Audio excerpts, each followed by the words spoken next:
Hello everyone, welcome back to my channel. तो आज के इस क्लास में हमारे जो सेंटेंस है वो इस तरह के हैं, जैसे कि वह मन ही मन उसे गाली दे रहा था, वह मन ही मन कुछ बोल रहा था, मैं मन ही मन कुछ सोच रहा था। तो अक्सर हम अपने डे टू डे लाइफ में इस तरह के बहुत ज़्यादा वाक्य इस्तेमाल करते हैं। तो चलिए समझते हैं आज के इस वीडियो में कि किस तरह से हम इन वाक्यों को इंग्लिश में बोल सकते हैं। तो सबसे पहले समझेंगे इसका स्ट्रक्चर। तो इसका स्ट्रक्चर है subject plus helping verb plus inwardly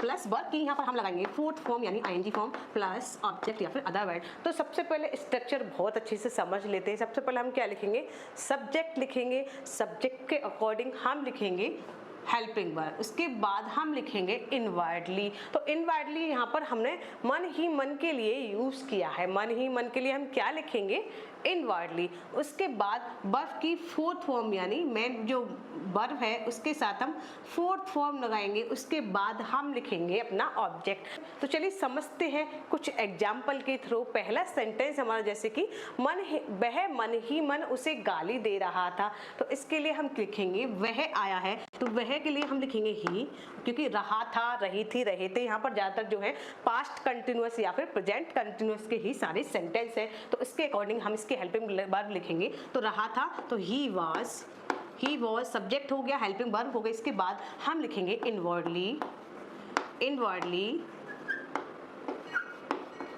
he was inwardly. उसके बाद वर्ब के हम लगाएंगे फोर्थ फॉर्म, गाली दे रहा था, गाली देने की हो गई अब्यूज।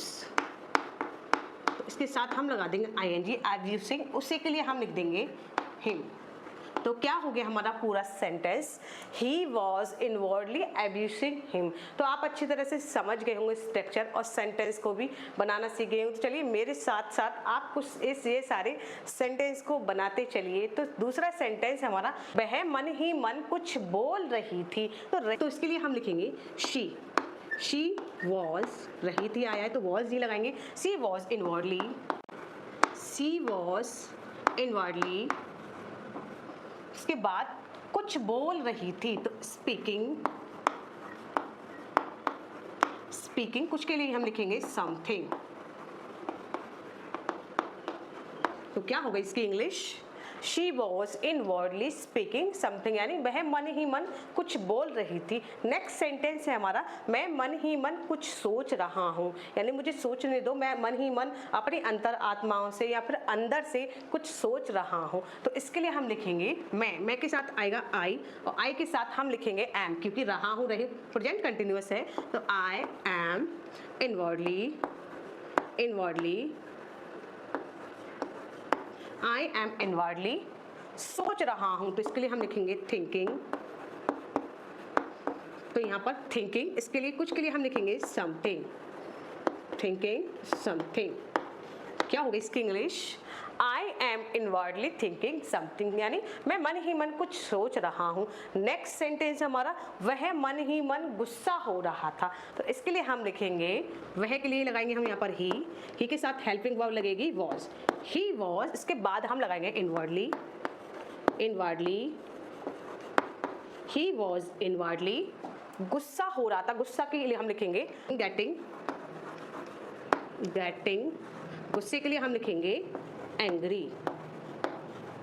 क्या होगी इसकी English, he was inwardly getting angry. Last sentence हमारा, तुम मन ही मन मुस्कुरा रही थी, यानी मैंने देखा था तुम वहां पर मन ही मन मुस्कुरा रही थी। तो इस सेंस में अक्सर हम इस तरह के सेंटेंस बोलते हैं, नहीं बोलते हैं। तो ये सेंटेंस आपके लिए है। तो आप इसका जवाब दीजिए कमेंट सेक्शन में कि किस तरह से हम इसको इंग्लिश में बोल सकते हैं। तो आई होप आपको अच्छी तरह से ये सेंटेंस समझ में आ गए होंगे कि मन ही मन अगर आ जाए तो उसके लिए बहुत ही सिंपल सा फ्रेज है जो कि है इनवर्डली। तो आप स्क्रीनशॉट लेना चाहे तो ले सकते हैं। So hope you like this video. If you like this video, please like and share this video, and don't forget to like and follow and subscribe my channel. So let's meet in the next video.